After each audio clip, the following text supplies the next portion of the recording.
The world had changed after many years of pain and struggle, and people had started to believe that maybe peace was not a dream anymore.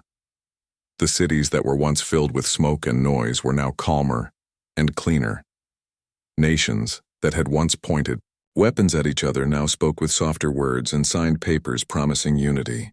The earth had seen too many wars, too much blood, and too many broken promises, and now humanity wanted to heal. The Global Council had been formed, a single voice made from the leaders of every land. Their goal was to make sure that no child ever woke up to the sound of bombs again. There was still hunger in some places, still pain and loss, but there was also hope. It was the first time in a long time that hope felt real. People started to work together. Scientists from different countries built new machines to clean the air and water. Doctors shared cures freely without asking for profit. Farmers learned new ways to grow food in poor soil. Everyone felt that they were part of something greater than themselves. It was not a perfect world, but it was a better one. Humanity had learned the cost of hate and had chosen love instead. The sky seemed bluer, the rivers clearer, and people smiled more often. In one part of the world, a young scientist named Dr. Aaron spent long nights watching the stars from the top of a small observatory. He had always believed that somewhere, out there were others like them, beings who might have also struggled, loved, and dreamed under different skies. He had a gentle heart and a curious mind. Many laughed at him when he said he wanted to send a message into space, not to ask for help, but to say hello. The council finally allowed it. They said it was time for humanity to reach out with peace, not fear. The great transmission began. Across the planet, antennas pointed to the stars. The message was simple. It spoke of Earth, of the people, of the mistakes they had made, and the lessons they had learned. It said that humans were ready to meet friends beyond their world. It was sent again and again in many languages, in sound and in light across the endless dark. For months there was no answer. But then, one quiet evening, something answered back. It was a soft rhythm, almost like a heartbeat. The scientists listened in silence as the strange signal repeated again and again. It was not random. It carried structure, pattern, and meaning. The world stopped in wonder. People left their homes to look at the sky. News spread to every corner of the planet. For the first time, everyone was united not by fear, but by excitement. They had found something, or maybe something had found them. The council called it the contact. Messages were exchanged. The patterns became clearer, showing numbers, shapes, and sounds that hinted at intelligence. The world watched with wide eyes. Children learned about it in school. The media called it the dawn of a new age. Humanity was ready to step beyond its small home. Months passed, and the connection grew stronger. The signals guided them to a point in space, far beyond the moon. A plan was made to send a small ship carrying scientists, diplomats, and peace symbols from every nation. It was called Unity 1. The launch was watched by billions. The people cheered as the engines roared and the ship lifted toward the stars. Everyone felt proud, afraid, and full of hope. Back on Earth, the skies seemed friendlier. People stopped fighting over old issues. They said, if there are others out there watching us, then maybe we should behave better. Old soldiers who had seen too much war smiled as children spoke about meeting alien friends one day. For a brief time, humanity forgot what hate felt like. Dr. Aaron stayed awake every night, watching the signals, waiting for the next message.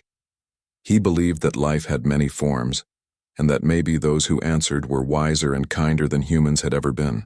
He dreamed that they would share knowledge, end disease, and maybe even help Earth heal faster. When Unity 1 reached the coordinates, a faint shape appeared on their screens. It was something enormous, larger than any ship they had ever imagined. It glowed faintly, and for a moment everyone on Earth held their breath. The radio crackled and a signal came through.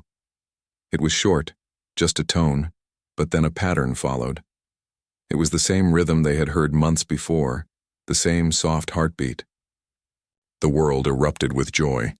They thought they had finally found friends among the stars. Dr. Aaron stood in front of a camera and spoke to the world. He said this was the moment history would remember, the day humanity stopped being alone. People cried as they watched him. It felt like the pain of centuries was finally healing. But then something changed. The signal began to distort. The shapes turned sharp, the rhythm broke. The scientists tried to understand, but the language turned into noise. Unity 1 sent one last message saying they were being surrounded by unknown objects. Then silence. The communication cut off completely. For 2 days there was nothing. Then the lights in the sky began to flicker. Satellites went offline one after another. Power grids around the world started to fail. Planes lost control. The stars that had once given comfort now looked strange and cold. People panicked. The council gathered in secret rooms trying to find out what had happened to Unity 1. Dr. Aaron refused to believe anything bad had happened. He said maybe the contact had misunderstood. Maybe it was just an accident. But deep inside, fear started to grow. On the third night, something entered Earth's orbit. It was massive and dark, blocking the stars. Every telescope pointed to it, but it gave no signal. Only a faint vibration could be felt across the planet, like the echo of thunder. Governments tried to calm the people, but whispers spread quickly. Some said it was Unity 1 returning. Others said it was something else. When the first strike came, no one was ready. It happened without sound, a flash in the sky, and a city was gone. The ground shook. Power lines fell. Communication went dead. There were no demands, no warnings, only destruction. The message that came after was short, written in a code that no one understood at first. When the scientists broke it, the meaning was clear. It said, "Your world has been judged. You are not worthy." The Earth that had finally learned peace was thrown into chaos again. People screamed in the streets. The council tried to contact the unknown ships, begging for dialogue, for understanding. There was no answer, only more light falling from the sky. Dr. Aaron watched helplessly as everything he believed in fell apart. He had dreamed of friendship but had brought death instead. He stood in the observatory and looked at the dark sky, remembering the heartbeat that once filled him with hope. It was now the sound of doom. He whispered to himself that maybe peace was never enough, that maybe there were things out there that only understood power. Around the world, fires burned. People ran, prayed, and cried. Soldiers tried to fight, but their weapons meant nothing. The once united world began to crumble again. Yet deep inside the fear, there was still a small spark, a quiet promise that if humanity survived, it would not forget this moment. The sky that once brought dreams had turned against them, but the heart of mankind still beat strong even as the world trembled under the shadow of the unknown. The days after the first attack were filled with confusion and fear. People did not understand what was happening. Governments were silent because they did not have answers. The great object in the sky remained still like a dark moon that watched over everything. The cities that had been destroyed were covered in smoke and fire, and no one could go near them. Millions were missing. Families were searching for loved ones, but the communication lines were broken. The world that once sang with hope had fallen quiet. Dr. Aaron and the other scientists worked day and night trying to understand the signal that came from the attackers, but it was not like anything they had ever seen. It did not use human logic or human emotion. It was like a cold machine that spoke only of judgment. The Global Council gathered what was left of their power. They sent messages again and again into space saying that humanity wanted peace and that they had never meant harm. The messages were sent in many forms, in light, sound, and numbers, but there was never any reply. Some people began to believe that maybe the attackers were not living creatures at all but machines left behind by someone else. Others said they were gods punishing humans for their mistakes. No one really knew the truth. All they knew was that the sky had turned against them. Dr. Aaron could not sleep. Every time he closed his eyes, he saw the flash of light that had taken Unity 1. He had friends on that ship. He remembered their laughter and their dreams, and now all that remained was silence. He felt responsible. He had sent the first message that started it all. He had believed that peace could reach anyone if it was honest enough. Now he was not sure. In the ruined cities, soldiers and rescue teams searched through the dust, trying to save whoever they could. Children cried for parents who would never come back.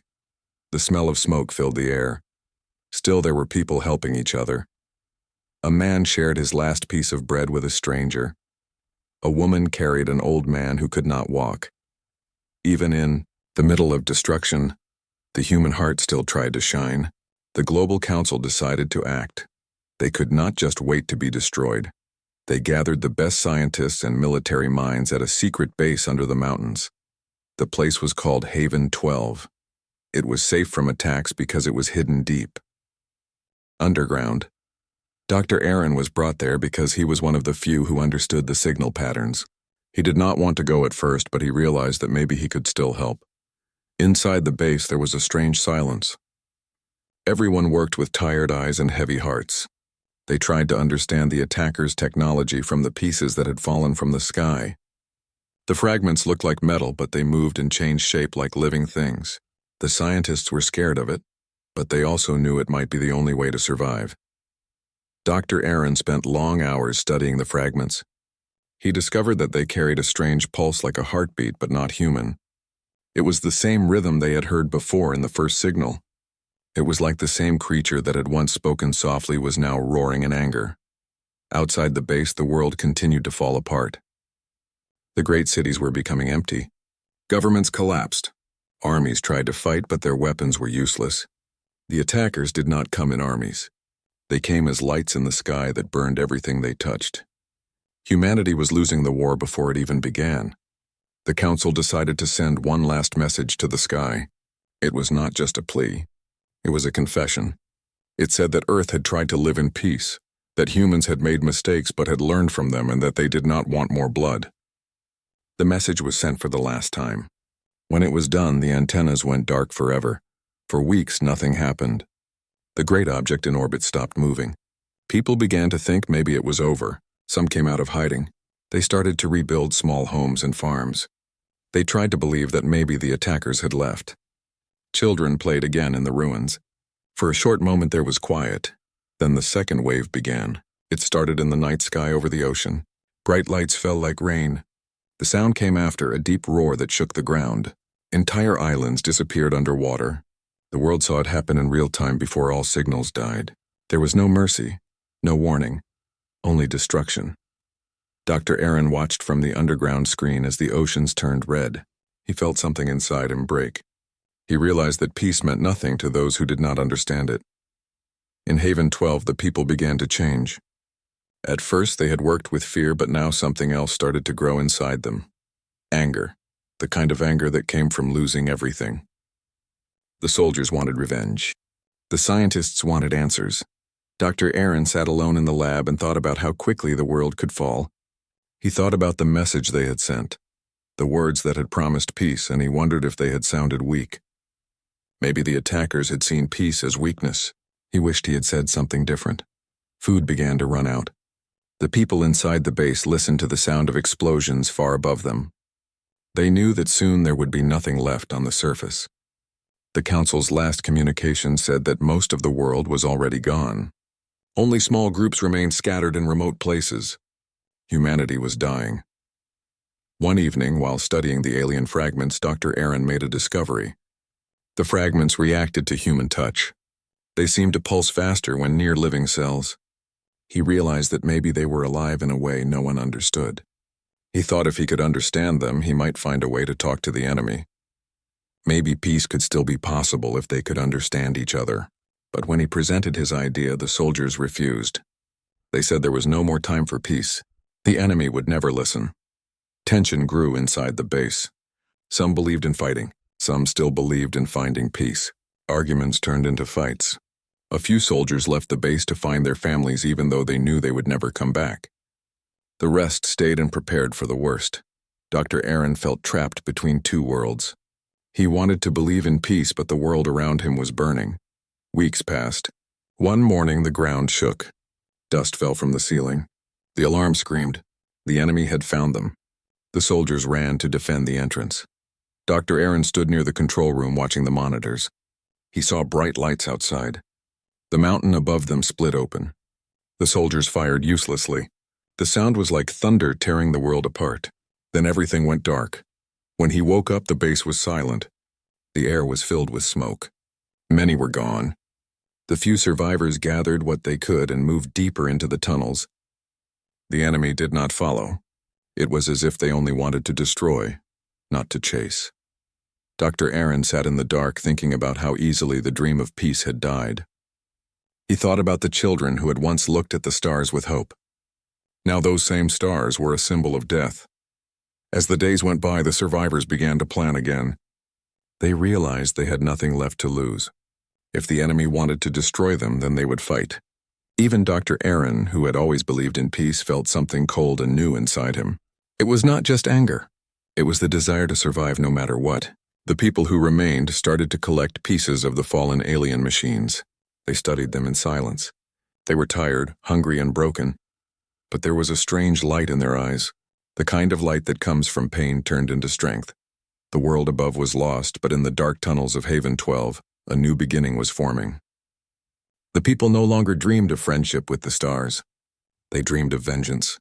Humanity had reached out in peace and had been answered with fire. Now they would learn to speak the only language their enemies seemed to understand. And though Dr. Aaron did not say it aloud, deep inside he knew that peace had died the day the first city burned. The only thing left now was survival, and survival would come with a price. The world had grown quiet after the last great attack.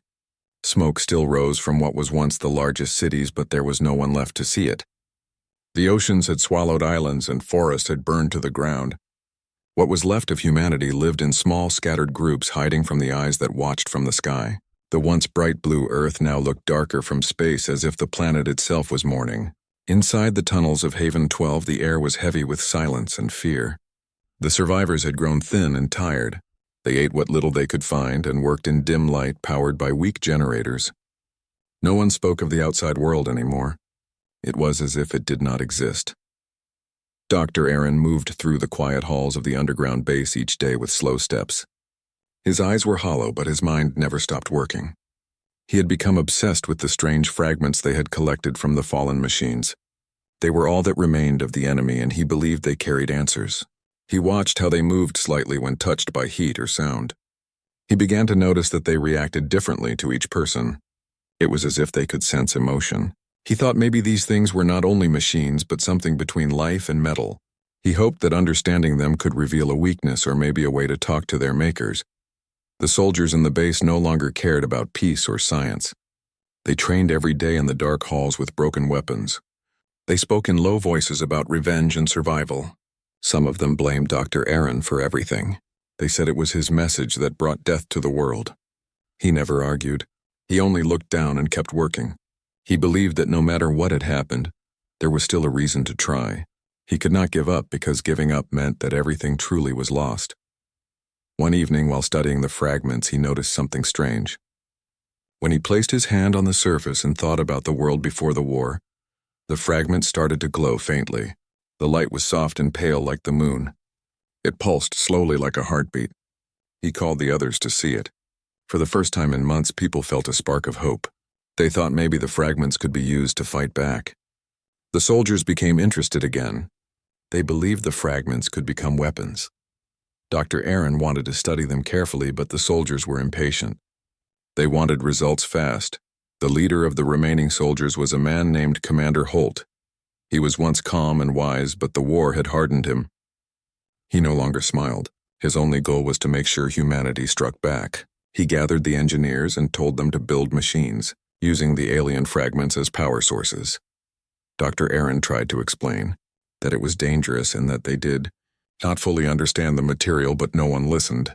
The commander said the time for peace and patience had passed. Days turned into weeks as they worked in secret. The noise of machines filled the tunnels again.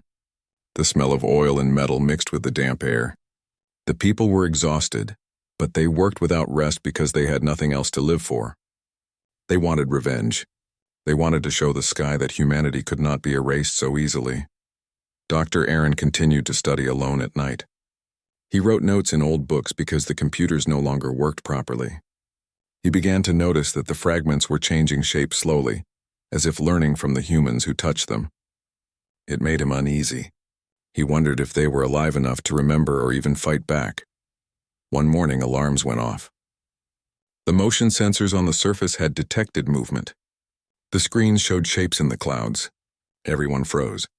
They thought the enemy had returned, but nothing came. Only silence.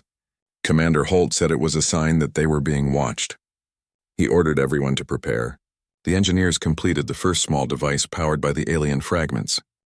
It glowed with the same soft light that Dr. Aaron had seen before. When they tested it, the light grew stronger, and a wave of energy spread through the tunnel. The air trembled. Everyone stepped back. The commander smiled for the first time. He said this was the beginning of the end of their fear. Dr. Aaron felt both fear and wonder. The device worked, but he knew it was dangerous. It was something beyond human control. The fragment seemed alive and angry. He warned the commander that the power might destroy them if used carelessly, but Holt did not care. He said humanity had already lost everything, and that if they died fighting, it was better than dying in silence. The people began to believe him. They started calling the project Dawn. It was a name that gave them courage. They said this weapon would bring a new dawn for mankind. The base changed after that. People moved with new purpose. They no longer looked down in despair. They built new machines, repaired old weapons, and painted the walls with the words, "We will rise again." Even in the darkness, there was light from the glowing fragments. Dr. Aaron worked because he had no choice. He told himself that maybe if they survived, maybe later, peace could return. Deep inside, he knew that something was changing, not just in the machines, but in the people too. The softness that once made them human was fading. The anger was taking its place. One night, when everyone was asleep, Dr. Aaron sat alone, staring at the small piece of the fragment he kept hidden. He whispered to it as if it could hear him. He asked why the others had come to destroy them. He said that humanity had only wanted friendship. To his shock, the fragment pulsed faintly in response. It was slow and weak, but it was real. He tried again, and the light returned stronger. It was as if it understood emotion, even if it could not speak. He felt tears in his eyes. For a moment, he believed there was still a small chance that understanding was possible. Before he could test further, Commander Holt found him. The commander looked at the glowing fragment and took it from him. He said there was no more time for talk. He said the signal from the enemy base had been found through the old satellites. They now had coordinates in space. They would use the new power to strike back. Dr. Aaron tried to protest, but Holt silenced him. He said the age of peace was gone. He said the world had tried kindness and been repaid with death. Now it was time for vengeance. The days that followed were filled with preparation. They built ships from old remains of space programs and powered them with the alien fragments. It was dangerous work. Many died in accidents. The machines were unstable and the radiation burned their skin. Still no one stopped. They said every death was a step toward justice. Dr. Aaron watched helplessly as the project grew into something unstoppable. The soldiers who once spoke of home now spoke only of revenge. The engineers who once built for progress now built for destruction. Finally, the ships were ready. There were not many, only a handful, but they carried the fire of a dying world. The people called them the final Earth fleet. Each ship carried men and women who had lost everything and had nothing left to fear. Commander Holt stood before them and said that they were not fighting for land or power, but for the memory of every life that had been taken. He said the sky would remember the name of Earth. The crowd cheered, though many had tears in their eyes. Dr. Aaron stood apart from them. He watched the lights of the ships flicker inside the tunnel as they prepared for launch. He felt proud of their courage, but sad for what they had become. He remembered the day the first message was sent, the hope that filled the air, the dream of peace. Now that dream was gone forever. The stars that once symbolized friendship had turned into the enemy. He knew that once the ships left, there would be no turning back. When the engines roared to life, the ground shook. The people who remained in the base covered their ears. The ships rose slowly through the tunnel, breaking through the old mountain roof and into the night sky. The clouds glowed with blue light as they disappeared into the distance. The noise faded, leaving only silence. Dr. Aaron closed his eyes and whispered to himself that maybe vengeance was not the answer, but it was too late to stop it. The fleet was gone, and with it went the last hope of peace. Far above the dead earth, the ships flew toward the cold stars. Inside them were men and women who carried not dreams, but memories of loss. They had no promise to keep, only justice to seek. They did not know if they would win or survive, but they no longer cared. Behind them, the planet they once called home was quiet. Only the wind moved through the empty streets and the broken buildings. The age of peace was over, and the age of vengeance had begun. The ships moved through the dark silence of space, leaving the broken earth behind them. There were no bright stars where they were going, only the cold, endless black that stretched forever. Inside the ships, the men and women sat quietly looking at the screens that showed the path ahead. They were tired, but their eyes were hard with purpose. They were not explorers, they were not dreamers, they were the last voice of a wounded world. Commander Holt stood in the control room of the lead ship and looked out at the stars. His face was calm, but inside he carried the weight of every life that had been lost. He thought of the burning cities, the crying children, and the empty sky, and he told himself that this was justice, not revenge. Dr. Aaron was also on board, though he had not wanted to come. He had been forced to join because he was the only one who understood the alien fragments that powered the ships. He sat at his station quietly working while around him the crew whispered about what they would do when they reached the enemy world. Some wanted to destroy everything. Some wanted to capture one of the enemy ships and bring it back to Earth. Dr. Aaron said nothing. He only thought about the message they were sending by coming here. He wondered if peace was truly dead, or if there was still a small chance to change what was coming. Days passed in silence as the fleet moved closer to the coordinates found in the alien signals. The journey was long and dangerous. The new engines built from the alien fragments were unstable. They glowed with a strange light and made a low sound that never stopped. Sometimes the light would flicker and the entire ship would shake. The engineers did their best to keep it running, but everyone knew it could explode at any moment. Still no one complained. They said if they died in space, it was better than dying helpless on Earth. Dr. Aaron spent hours studying the energy readings. He noticed something strange. The power coming from the fragments seemed to grow stronger the farther they went from Earth. It was as if the fragments were being called home. He told the commander about it, but Holt only said that it meant they were heading in the right direction. Aaron tried to warn him that it could be dangerous, but Holt only smiled and said that danger no longer mattered. After weeks of travel, the sensors picked up something ahead. A massive structure floating in space larger than any planet they had seen. It was covered in light that moved like waves. The crew stared in silence as the image appeared on their screens. It was the enemy base. The place where the judgment of Earth had begun. Holt ordered the ships to prepare for battle. The crew checked their weapons and systems. Dr. Aaron watched the glowing structure and felt a strange sadness. He whispered to himself that maybe there was still another way. Before they could move closer, a signal appeared on the main screen. It was the same rhythmic pulse that had once reached Earth years ago. The same heartbeat that had started everything. Holt froze. The crew listened as the pulse grew stronger. It was like a voice calling to them, though no words could be heard. Dr. Aaron recognized it immediately. He said that the signal was not a weapon, but a message. He said the pattern was different this time. It was slower, almost like it was asking something. Holt did not believe him. He ordered the weapons to charge. Aaron stepped forward trying to stop him. He said they should try to answer before attacking. He said maybe the enemy was not what they thought. The commander turned to him with cold eyes and said that the time for talking had ended the day the first city burned. He said that the only message humanity would send now was vengeance. The crew watched as Holt pressed the command. The ships powered their weapons. The glow from the alien fragments turned bright blue, filling the dark cabin with light. Dr. Aaron closed his eyes as the first shot fired. A beam of pure energy struck the alien structure. For a moment there was silence, then a shockwave spread across space. The enemy base began to move. The lights on its surface changed color from blue to red. Thousands of smaller ships emerged from it like insects from a hive. The human fleet was surrounded. The battle had begun. The first wave of attacks hit fast. The alien ships moved like shadows impossible to track. The human fleet fought back using the same alien power they had stolen. Explosions flashed across the dark sky. The sound could not be heard in space, but inside the ships it felt like thunder shaking every wall. People screamed as systems failed and fires broke out. Commander Holt shouted orders telling everyone to stay strong. He said they were fighting for Earth, for the dead, for justice.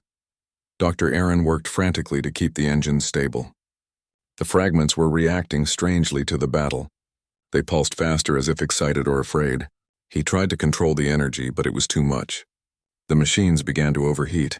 He realized that the fragments were alive in some way. and that they were feeding off the violence.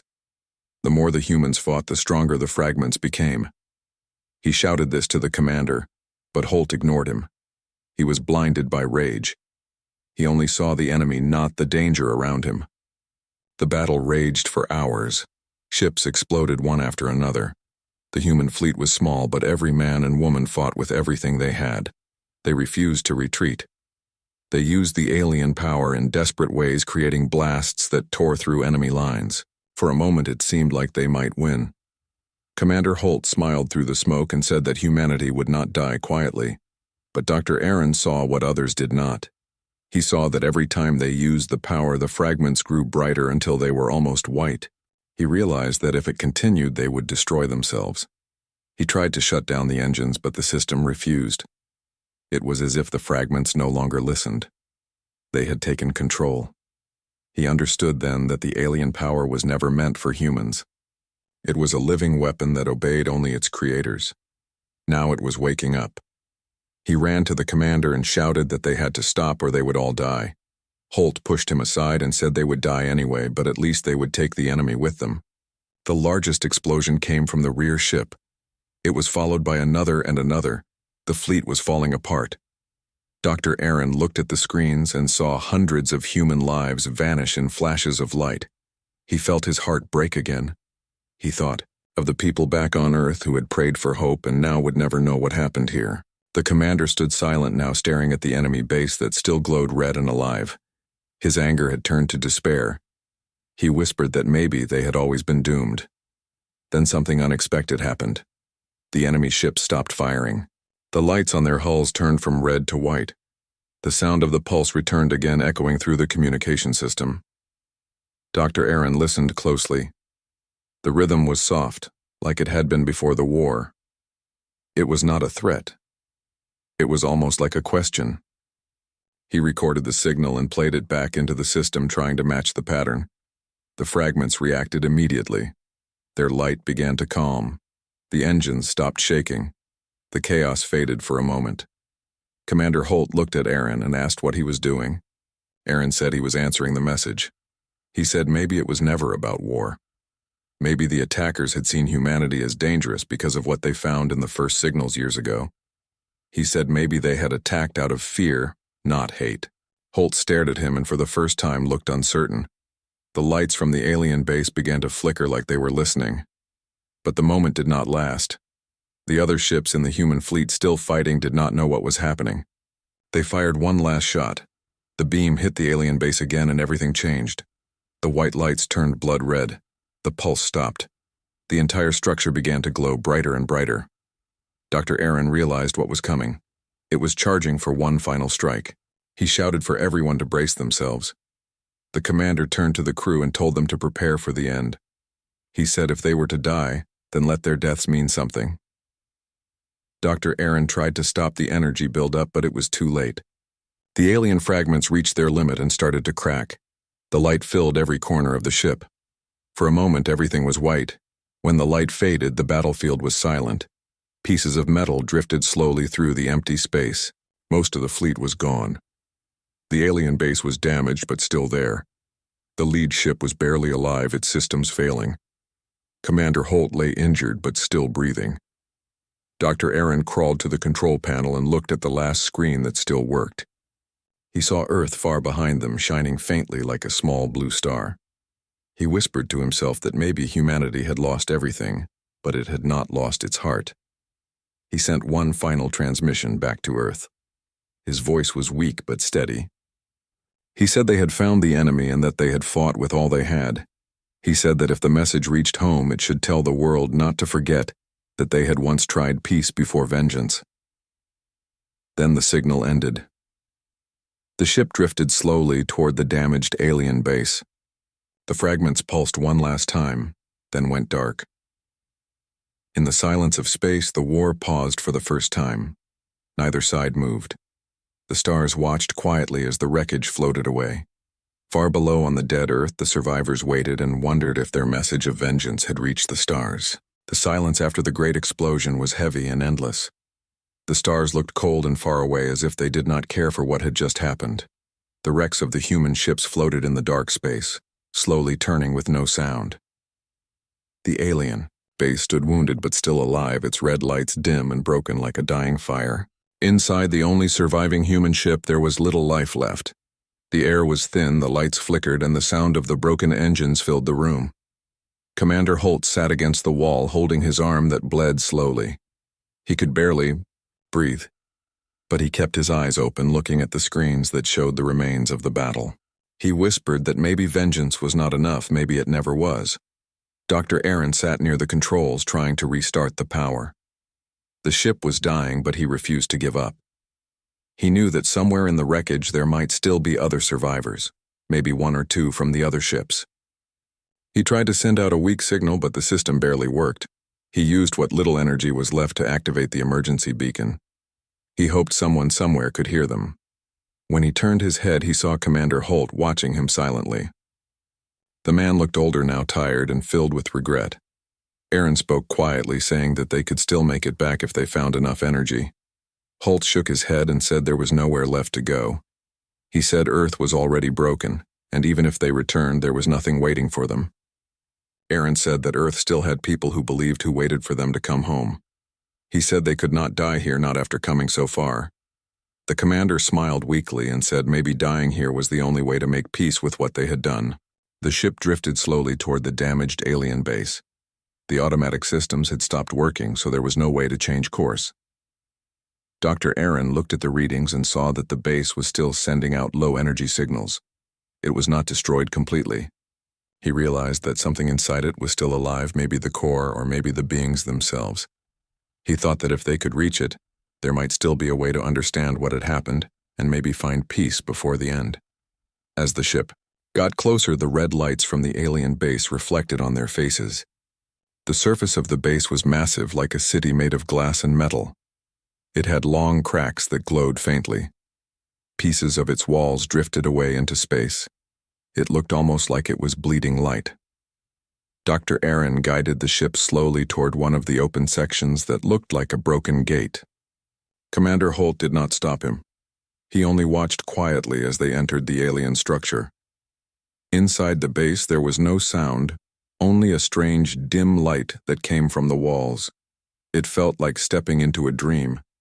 Everything was smooth and bright and cold. There were strange symbols on the walls that moved like they were alive. Aaron touched one of them and it glowed brighter. He realized that the base was still awake. The systems reacted to him, but not in anger.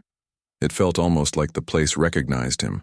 Holt followed him, limping, as they walked deeper inside. They reached a wide hall filled with floating shapes that looked like glass orbs. Each orb held images inside, like memories of different worlds. Aaron looked into one and saw oceans and forests and cities that were not human. He understood then that these were the memories of the alien civilization. He saw their rise, their joy, and then their fear when they had discovered Earth. He saw how they watched human broadcasts long before sending their first signal. He saw how they feared the violence and the weapons and thought humans would destroy the stars if left alone. That was why they had attacked first. They had called it a necessary strike, a way to protect their kind from a race they did not understand. Aaron fell to his knees and whispered that it had all been a mistake. The aliens had feared humans, and humans had answered that fear with vengeance. Commander Holt stood behind him, looking at the same images. For a long time he said nothing. Then he said that maybe both sides were wrong, that maybe vengeance was only a mirror showing the same face again and again. Aaron nodded and said that maybe the last message from Earth should not be about vengeance but about forgiveness. Suddenly the walls began to glow brighter. The orbs started to move, forming a path of light leading deeper into the base. Aaron and Holt followed the path slowly. They reached a large chamber filled with tall pillars of light. In the center, there was a shape floating gently. It looked like a figure made of pure energy, neither human nor alien, but something in between. The figure spoke without words, its voice entering their minds like a soft echo. It asked why they had come and why they had destroyed. Aaron stepped forward and said they had come seeking justice for the destruction of their home. He said they had believed that vengeance would bring peace. The figure was silent for a while, then it said that vengeance brings only more vengeance. It said that Long ago, their people had destroyed another race the same way out of fear, and that this cycle had never stopped. It said they had sent the first signal to Earth not as a threat, but as a test to see if humanity could rise above fear. When they saw human weapons, they had assumed the worst and attacked. They were wrong, and now both races had paid the price. Commander Holt listened in silence, his eyes full of pain. He said it was too late for peace now. Too many were dead. The figure said it was never too late if one still remembered the truth. It said that the light within humans was strong, but clouded by hate. It said that if they wished to stop the cycle, they must send a final message not of war but of truth. Aaron asked how. The figure moved closer and placed a hand of light on his chest. He felt warmth spreading through him like life itself. The figure said that the ship's fragments could still carry one last signal across the stars. If they sent the right words, the message would travel beyond time, and maybe reach others who would understand. Aaron nodded and said he would do it. The figure said that the price would be their lives because the energy required would consume everything left of the ship and the base. Holt stepped forward and said they had nothing left to lose. He said they would give their lives if it meant ending the cycle. The figure bowed its head and said then, "Peace will be remembered." They returned to the ship slowly as the base began to tremble. Aaron connected the fragments to the communication system one last time. The light from the alien core flowed through the cables and filled the ship. Holt sat at the front seat and looked at the stars. He said that this time they would not send vengeance, they would send understanding. Aaron nodded and began recording the final message. He spoke slowly, his voice calm and full of emotion. He said, "This is the final Earth message. We tried peace and we failed. We tried vengeance and lost everything. But in the end, we have learned that both paths lead to the same place unless we choose something different." He said that if anyone ever finds this message, they should know that humanity once lived, once loved, and once tried to reach beyond hate. He said that even in the darkest time, humans still carried hope. As he finished the recording, the ship began to shake. The energy from the fragments grew too strong. Holt smiled and said at least now Earth will be remembered not for its anger but for its heart. The light filled every corner of the ship as the alien base around them began to collapse. Aaron looked at the commander and said, "Thank you for believing." Holt nodded and said, "Thank you for reminding me what it means to be human." The light became brighter until there was nothing else. The ship and the base disappeared into a silent flash that spread across the stars. The final signal left the ruins traveling faster than light, carrying their words to the far edges of the universe. It moved past dying stars and frozen planets and into places where no life had ever been. Far away on Earth, the survivors looked up at the night sky. For the first time in years, the darkness above them flickered with a soft blue glow. It was the signal coming home. The people gathered outside the ruined cities watching the sky. The leaders of the last colony listened as the weak transmission reached their receivers. It was Dr. Aaron's voice saying the final Earth message. Many cried when they heard it. Some fell to their knees and others lifted their hands to the stars. They understood that the war was over not because they had won but because they had remembered what peace truly meant. The sky stayed bright for hours that night as if the universe itself had listened.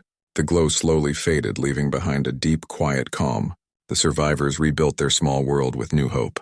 They taught their children that vengeance had ended their past, but understanding could build their future. They spoke of the ship that had carried their message and of the two men who had turned hate into peace. And in the farthest corner of space where the light from that last explosion had faded, something new was born. A small spark drifted through the void, carrying the memory of both races. It was neither human nor alien, but a beginning made from both. It waited in silence for someone to find it one day and listen to the story of how Earth once tried peace, then vengeance, and finally found meaning in forgiveness. Years passed after the last message from the stars. The people of Earth had changed. The land was still scarred and many places were quiet and empty, but life had begun to return slowly. The skies were cleaner now and the oceans clearer. Small communities had formed across the old continents. They lived without the great machines that once filled the world. They built small homes and grew their own food. They no longer dreamed of power or weapons. They only dreamed of peace. The story of the last message became a sacred tale told by parents to children, beside small fires under the open night. They said that long ago 2 men had gone to the stars to speak for humanity. They had gone not to destroy, but to make the universe remember that humans had hearts that could still forgive. One evening, a child named Leon sat near the edge of the broken city that had once been the capital. He looked up at the sky and asked his grandmother if the stars still remembered the message. She smiled and said the stars never forget. She told him that the light he saw might have come from that message traveling forever. She said one day maybe someone far away would answer. Leon listened with wide eyes and said he wanted to hear the answer when it came. His grandmother touched his hair and said maybe he would if he kept his heart kind and his mind open. In the years that followed, the people began to rebuild the old observatories. They had found pieces of the old satellites that once watched the stars. Many of them were broken beyond repair, but some still worked.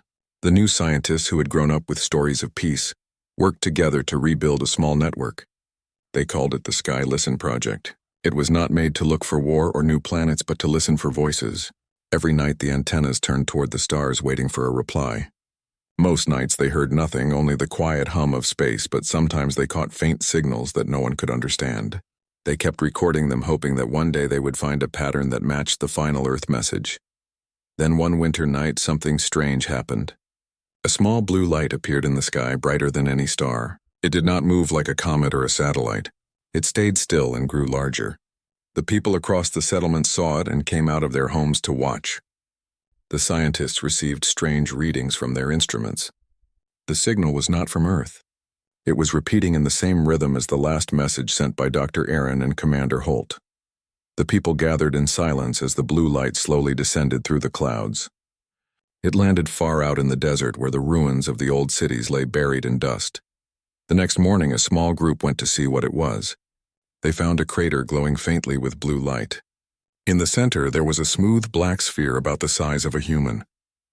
It was not metal, but something soft and alive. It pulsed gently like a heartbeat.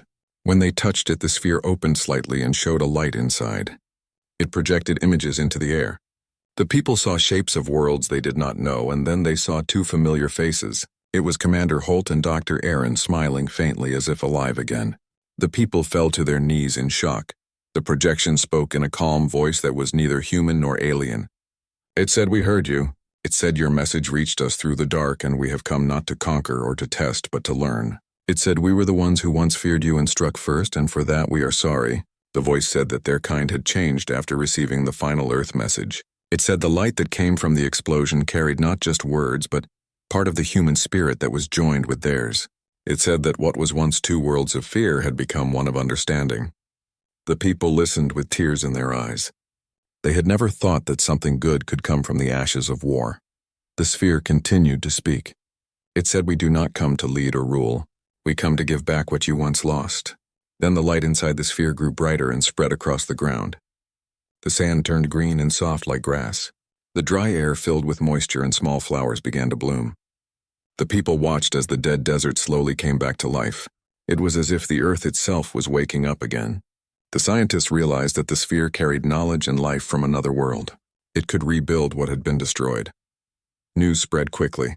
People from all settlements came to see the miracle. They worked together to protect the sphere and study it carefully. They learned that it responded to kindness and peace.